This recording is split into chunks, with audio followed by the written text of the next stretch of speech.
വേടനെതിരെ വന്ന പരാതികളെല്ലാം ഗൂഢാലോചനയുടെ ഭാഗമായിട്ടാണ്. ഞാൻ വേടന്റെ ഭയങ്കര ഫാൻ ഒന്നുമല്ല. വേടന് ആ പെൺകുട്ടി ഇഷ്ടമായിരുന്നു എന്നുണ്ടെങ്കിൽ അത് കല്യാണം കഴിക്കണം ആ പെൺകുട്ടിയെ.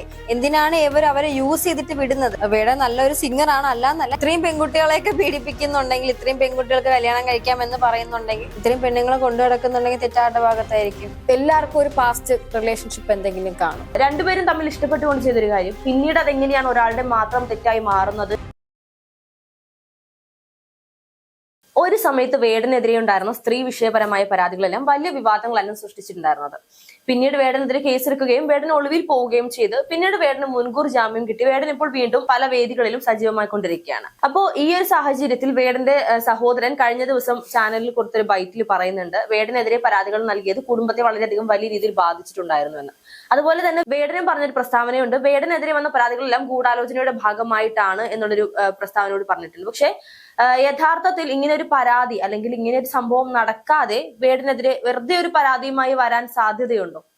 എനിക്കിപ്പോ നമുക്ക് സത്യം എന്താന്ന് അറിയത്തില്ല. ഇപ്പൊ ഞാൻ വേടന്റെ ഭയങ്കര ഫാൻ ഒന്നുമല്ല. എനിക്ക് അതിന്റെ ആ പാട്ടിനോട് അത്രയും ഞാൻ കേൾക്കുന്ന പാട്ടൊക്കെ പഴയ പാട്ടും കാര്യങ്ങളൊക്കെയാണ്. എനിക്ക് അതിനോടാണ് കൂടുതൽ ഇൻട്രസ്റ്റ്. എനിക്ക് ഇതിലോട്ടുള്ള മറ്റേ പാട്ടിൽ ഒരുത്തി ഇതൊന്നും കേൾക്കാൻ രസമുണ്ട്. പക്ഷെ ഞാൻ ഭയങ്കര ഫാൻ അങ്ങനെയൊന്നുമില്ല. ഞാൻ നോക്കിയപ്പോൾ പല സ്റ്റേജിലും പെണ്ണുങ്ങളൊക്കെ വന്ന് ഇങ്ങനെ നിലത്തി വീഴുന്ന ഇതാവുന്നുണ്ട്, വേടന്റെ ഫാൻ ഗേളാന്നും പറഞ്ഞുകൊണ്ട്. എനിക്ക് എം ജി ശ്രീകുമാർ ഇങ്ങനത്തെ കേസ് ചിത്ര, എനിക്ക് ഇവരുടെയൊക്കെയാണ് ആരാധന ഉള്ളത്.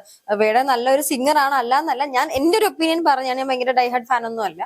ഈ ഒരു ആരോപണം എന്ന് പറയുമ്പോഴത്തേക്ക് ചിലപ്പോ ഗൂഢാലോചന ആയിരിക്കാം. ഇപ്പൊ ആ പെൺകുട്ടിക്ക് കേസ് കൊടുക്കണം എന്നുണ്ടെങ്കിൽ അത് അന്ന് തന്നെ കൊടുക്കണമായിരുന്നു. ഇപ്പം പീഡിപ്പിച്ചു എന്നൊക്കെ പറയുന്നുണ്ട്. പക്ഷേ ഈ ഒരു പരാതി വന്ന സമയത്ത് ആ പെൺകുട്ടി കേസിന്റെ ഡീറ്റെയിൽസ് കൊടുത്തു. ആ പെൺകുട്ടി പറഞ്ഞത് ഈ കഴിഞ്ഞ കുറച്ചു നാൾ മുൻപ് വേടന്റെ ഒരു ഇന്റർവ്യൂവിൽ ആ വേടന്റെ ഒരു പ്രണയിനിയെ കുറിച്ച് പറയുന്നുണ്ടായിരുന്നു. അപ്പോൾ ആ ഒരു സംഭാഷണത്തിന് ശേഷം അല്ലെങ്കിൽ ആ ഒരു ഇന്റർവ്യൂ പുറത്തു വന്നതിന് ശേഷമാണ് ഈ പെൺകുട്ടി തനിക്ക് വേടന്റെ ലൈഫിൽ ഒരു ഭാഗമാകാൻ സാധിച്ചില്ല, അല്ലെങ്കിൽ വേടൻ തന്നെ ഒരു ഭാഗമായിട്ട് കണ്ടിട്ടില്ല എന്ന് തിരിച്ചറിഞ്ഞുകൊണ്ട് പരാതിയുമായി രംഗത്ത് വരുന്നത്. അപ്പോ ആ ഒരു സമയത്ത് എന്ന് പറയുമ്പോൾ പീഡിപ്പിക്കപ്പെട്ടൊരു പെൺകുട്ടി, നമുക്ക് എല്ലാവർക്കും അറിയാം, ആ ഒരു സമയത്ത് നമ്മൾ പ്രതികരിക്കുന്ന രീതി ചിലപ്പോൾ ഇത്രത്തോളം ബോൾഡ് ആവണമെന്നില്ല. കാര്യം നമ്മൾ മെന്റലി അല്ലെങ്കിൽ ഫിസിക്കലി ഡൗൺ ആയിട്ടുള്ള ഒരു സമയമായിരിക്കും. വേടനെതിരെ ഒരു പരാതിയല്ല 3 പരാതികളാണ്. ഇതിപ്പം ഈ ഇടയ്ക്ക് നടന്നതോ മെന്റലി ഡൗൺ എന്ന് പറയുന്നത്, ഇപ്പൊ ഞാനൊരു റിലേഷൻഷിപ്പിലുള്ളതാണ്, നമുക്കും ഹാർട്ട് ബ്രേക്കും കാര്യങ്ങളൊക്കെ വരുന്നത്. മെന്റലി ഡൗൺ എന്ന് പറയുമ്പോൾ ചിലപ്പോൾ 3 മാസം എടുക്കും, 6 മാസം എടുക്കും എന്ന് പറഞ്ഞ് കുറച്ച് നാള് കഴിയുമ്പോൾ അല്ല കേസ് കൊടുക്കേണ്ടത്. ഞാൻ വേടനെ സപ്പോർട്ട് ചെയ്യുന്നില്ല, ആ കുട്ടിയെ സപ്പോർട്ട് ചെയ്യുന്നില്ല. രണ്ടാമത്തെ കാര്യം, ഒരു പുരുഷൻ ഒരു പെൺകുട്ടിയെ കല്യാണം കഴിക്കാം എന്ന് പറയുന്നുണ്ടെങ്കിൽ അത് കല്യാണം കഴിക്കണം ആ പെൺകുട്ടിയെ. എന്തിനാണ് അവരെ യൂസ് ചെയ്തിട്ട് വിടുന്നത്? എനിക്കതാണ് മനസ്സിലാവാത്തത്. ശരി, നിങ്ങൾ പിന്നെ ഫിസിക്കലി കാര്യങ്ങളൊക്കെ നിന്നോട്, പെണ്ണിന്റെ ഭാഗത്തുകൊണ്ട് മിസ്റ്റേക്ക്, ആണിന്റെ ഭാഗത്തുകൊണ്ട് മിസ്റ്റേക്ക്. ഇതിപ്പോ കയറി പീഡിപ്പിച്ചു എന്ന് പറഞ്ഞ് വേടന ആ പെൺകുട്ടി ഇഷ്ടമായിരുന്നു എന്നുണ്ടെങ്കിൽ, കല്യാണം കഴിക്കുമെന്ന് പറയുന്നുണ്ടെങ്കിൽ കല്യാണം കഴിക്കണമായിരുന്നു.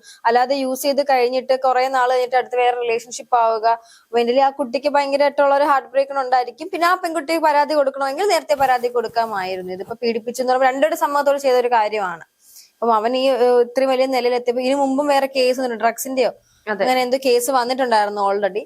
അതിനുശേഷമാണ് ഈ ഒരു സംഭവം വരുന്നത്. അപ്പൊ എനിക്ക് രണ്ടുപേരുടെ ഭാഗത്തും തെറ്റുണ്ടെന്നേ പറയാനുള്ളൂ. ഇപ്പോ ഒരു പരാതിയാണെങ്കിൽ ഓക്കെ, ഒരു പെൺകുട്ടിയെ മാത്രമാണെങ്കിൽ, പക്ഷെ തുടർച്ചയായി 3 പരാതികളോളമാണ് ഇപ്പോൾ പുറത്തു വന്നിട്ടുള്ളത്. ഇനിയും പരാതികൾ വരാൻ സാധ്യതയുണ്ട് എന്നാണ് പുറത്തു വരുന്ന റിപ്പോർട്ടുകൾ സൂചിപ്പിക്കുന്നത്. അങ്ങനെ ഒരാളാണെങ്കിൽ ആ പരാതി, ഇത്രയും പെൺകുട്ടികളെയൊക്കെ പീഡിപ്പിക്കുന്നുണ്ടെങ്കിൽ, ഇത്രയും പെൺകുട്ടികൾക്ക് കല്യാണം കഴിക്കാം എന്ന് പറയുന്നുണ്ടെങ്കിൽ തെറ്റാക്കി. ഒരു പെണ്ണ് വെറുതെ വന്ന് കംപ്ലൈന്റ് പറയോ? ഇല്ല. ഇപ്പൊ ഞാൻ പോയി പറയും എന്നെ പീഡിപ്പിച്ചു, വ്യക്തമായിട്ട് നമുക്കൊരു തെളിവ് വേണം. ഇപ്പൊ നമ്മുടെ കോർട്ടിലും കാര്യങ്ങളും തെളിവ് വേണം. അറ്റ്ലീസ്റ്റ് ഒരു ചാറ്റെങ്കിലും വേണം, ചാറ്റ് കോൾ എന്തെങ്കിലും വേണം. ഇല്ല ചുമ്മാ പീഡിപ്പിച്ചു എന്ന് പറയാൻ പറ്റത്തില്ല. അപ്പൊ ആ രീതിയിലുള്ള ചാറ്റും കോളും ഉണ്ടെങ്കിൽ അതിന് തെറ്റാരുടെ ഭാഗത്താ. ഇത്രയും പെണ്ണുങ്ങളെ കൊണ്ടു നടക്കുന്നുണ്ടെങ്കിൽ തെറ്റാരുടെ ഭാഗത്തായിരിക്കും, വേടന്റെ ഭാഗത്ത് തന്നെ ആയിരിക്കും. പിന്നെ ആ പെൺകുട്ടികളെ എനിക്ക് തെറ്റു പറയാനുണ്ട്. ഒരാൾ ഇഷ്ടമാന്ന് പറയുമ്പോൾ ചാടിക്കേറിപ്പോയി നിന്ന് കൊടുക്കാന്ന് പറഞ്ഞതും തെറ്റ് തന്നെയാണ്.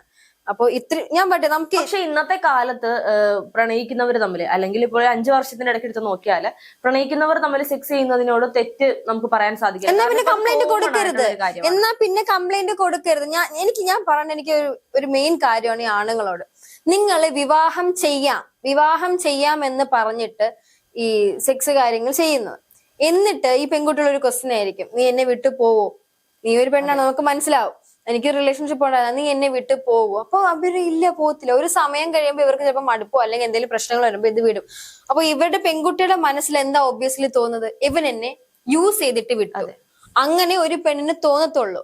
ഒരു പെണ്ണിന് ഒരുത്തൻ്റെ കൂടെ ഫിസിക്കലി, ആണുങ്ങൾക്ക് പല പെണ്ണുങ്ങളോട് ഫിസിക്കലി ചെയ്തിട്ട് അവർക്ക് വേറെ പെണ്ണത്തും അവർക്ക് ഒരു പ്രശ്നവും ഇല്ല. പെണ്ണ് ഒരു ഫിസിക്കലി ചെയ്തിട്ട് അടുത്ത് പുരുഷനോട് നിൽക്കുന്നത് അവർക്ക് ഒരു ഇതാണ്, ഇറിറ്റേഷൻ ആണ്. ഞാൻ ഒരാളുടെ കൂടെ എന്റെ ശരീരം പങ്കുവെച്ചു, അവൻ എന്നെ കല്യാണം കഴിക്കാമെന്ന് പറഞ്ഞു എന്ന് പറഞ്ഞിട്ട് പോയി. എനിക്ക് ആണുങ്ങളോട് പറയല, നിങ്ങൾ കെട്ടും എന്ന് എന്തിനാണ് പറയുന്നത് എന്നാ പറയണം. എടി നമുക്കത്, എനിക്കിപ്പോ ഇതാണ് ആവശ്യം, നമുക്ക് ആ കാര്യം പിന്നെ അല്ലെങ്കിൽ ഇത് കെട്ടുമെന്ന് പറഞ്ഞിട്ട് പോയി ചെയ്തു കൊടുക്കുന്നത് ഭയങ്കര മോശമായിട്ടുള്ള ഒരു കാര്യമാണ്. കെട്ടൂലെന്ന് ഉറപ്പുണ്ടെങ്കിൽ ചെയ്യണം, അങ്ങ് ചെയ്യുവാണെങ്കിൽ പറഞ്ഞത് എനിക്കിത് ഉറപ്പില്ല കെട്ടുമെന്നുള്ളത്. പക്ഷെ വേടന്റെ കാര്യത്തിൽ ഇത്രയും ഫേമസ് ആയി, വേടൻ ഇപ്പൊ ഈ ഒരു നിലയിൽ എത്തിയതിനു ശേഷമാണ് ഇത്തരത്തിലുള്ള പരാതികൾ വരുന്നത്. അപ്പൊ സ്വാഭാവികമായിട്ടും വേടൻ പറഞ്ഞതുപോലെ ഗൂഢാലോചന ആകാനും ഇതിന് സാധ്യതയുണ്ടല്ലോ. അതാ തെളിവും കാര്യങ്ങളൊക്കെ നമ്മൾ കോർട്ടിൽ ഇപ്പൊ ഒരാൾ വന്നിട്ട് ഞാനിപ്പോ പറയുവാണ് ഇത് കോർട്ടാണ്, എന്നെ ഇയാള് പീഡിപ്പിച്ചു, അപ്പൊ പുള്ളി അങ്ങ് കേസ് എടുക്കും? ഇല്ല, തെളിവ് വേണം, അവിടെ ഒരു തെളിവ് തന്നെയാണ് ഇവിടെ വേടന്റെ കാര്യത്തിൽ സംഭവിച്ചിട്ടുള്ളത്. കാരണം കോടതി വ്യക്തമായ തെളിവുകൾ കാണിക്കാൻ പറഞ്ഞ സമയത്ത് ആ പെൺകുട്ടിക്ക് അത് കാണിക്കാൻ സാധിക്കാതിരിക്കുകയും പിന്നീട് വേടന് മുൻകൂർ ജാമ്യം ലഭിക്കുകയാണ് ചെയ്തിട്ടുള്ളത്. പക്ഷെ ആ പെൺകുട്ടി ആ സമയത്ത് കോടതിയിൽ പറഞ്ഞിരുന്നു, എന്നെ പോലെ തന്നെ മറ്റു പെൺകുട്ടികളും പരാതിയുമായി വന്നിരുന്നല്ലോ എന്ന് പറഞ്ഞു. അപ്പോൾ തിരിച്ചുണ്ടായിരുന്ന ഒരു പ്രതികരണം എന്ന് പറയുന്നത്, ആ പെൺകുട്ടികളുടെ കാര്യം അവര് പറയും, നിന്റെ കാര്യം നീ പറയാ, നിനക്കത് തെളിയിക്കാൻ സാധിച്ചില്ല, അപ്പൊ വേടന് മുൻകൂർ ജാമ്യം നൽകാനുള്ള ഒരു ഇതേ ഉള്ളൂ. പക്ഷെ വേടനെ പോലെ ഒരു വ്യക്തിയെ ഇന്നത്തെ കാലത്ത് ജനങ്ങൾ ഏറ്റുപിടിക്കുന്നത് കൊണ്ട്, അല്ലെങ്കിൽ അത്രത്തോളം ഫാൻ ബേസ് ഉള്ള ഒരു വ്യക്തി ആയതുകൊണ്ട് വേടന് കൂടെ നിയമം വേടനെ സപ്പോർട്ട് ചെയ്യുന്നതായിരുന്നു എന്ന് നമുക്ക് പറയേണ്ടി വരില്ലേ? ഞാൻ പറഞ്ഞല്ലോ, എനിക്കിപ്പോ തോന്നുന്ന രണ്ട് സൈഡ്. ഒന്നെങ്കിൽ ആരെങ്കിലും ഇയാളെ ഇത്രയും ഫേമസ് ആയതുകൊണ്ട് ട്രാപ്പിലാക്കണം, ഇയാള് അത്രയും ഫേമസ് ആണ്, ഒരു പ്രോഗ്രാമിന് ഇത്രയും പേയ്മെന്റ് മേടിക്കുന്നുണ്ട്, അത്രയും വലിയൊരാളാണ്, അപ്പൊ മേ ബി ഒന്നെങ്കിൽ ട്രാപ്പിലാക്കാനായിരിക്കും. അല്ലെങ്കിൽ ഈ പെൺകുട്ടികൾക്ക് ഇതില് ആവശ്യമായ പെൺകുട്ടികൾക്ക് മാനസികമായിട്ട് ഇത് കാണുമ്പോൾ ഉണ്ടാവുന്ന ഒരു ബുദ്ധിമുട്ട്, വേടനൊരു ഗേൾ ഫ്രണ്ടും കാര്യങ്ങളും ഉണ്ട്.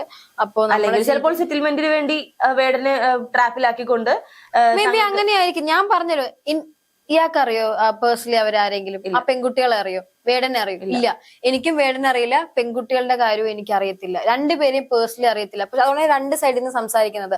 മേ ബി ഇതായിരിക്കാം, അല്ലെങ്കിൽ ഇതായിരിക്കാം. ചെയ്തിട്ടുണ്ടെങ്കിൽ, വേടൻ അങ്ങനെ ചെയ്തിട്ടുണ്ടെങ്കിൽ വളരെ മോശമായിട്ടുള്ള ഒരു കാര്യമാണ്. കാരണം വെച്ചാൽ കെട്ടാന്ന് പറഞ്ഞിട്ട് പോയി ചെയ്യുന്നത് ഭയങ്കര മോശമായിട്ടുള്ള കാര്യമാണ്. ഇല്ലെങ്കിൽ എനിക്ക് അങ്ങനെ താല്പര്യമില്ലെന്ന് പറഞ്ഞു. ഇല്ലെങ്കിൽ പെൺകുട്ടികള് ട്രാപ്പിലാക്കാനും സെറ്റിൽമെന്റിനും വേണ്ടിയാണ് ചെയ്യുന്നെങ്കിൽ അതും വളരെ ഇല്ലാതൊരു വൃത്തികെട്ടുള്ള ഒരു സംഭവമാണ്. നമുക്കിപ്പോ ഒന്നും പറയാൻ പറ്റില്ല. ഇപ്പോഴത്തെ ട്രെൻഡാണ് വിവാഹ വാഗ്ദാനം നൽകി എന്നെ പീഡിപ്പിച്ചു.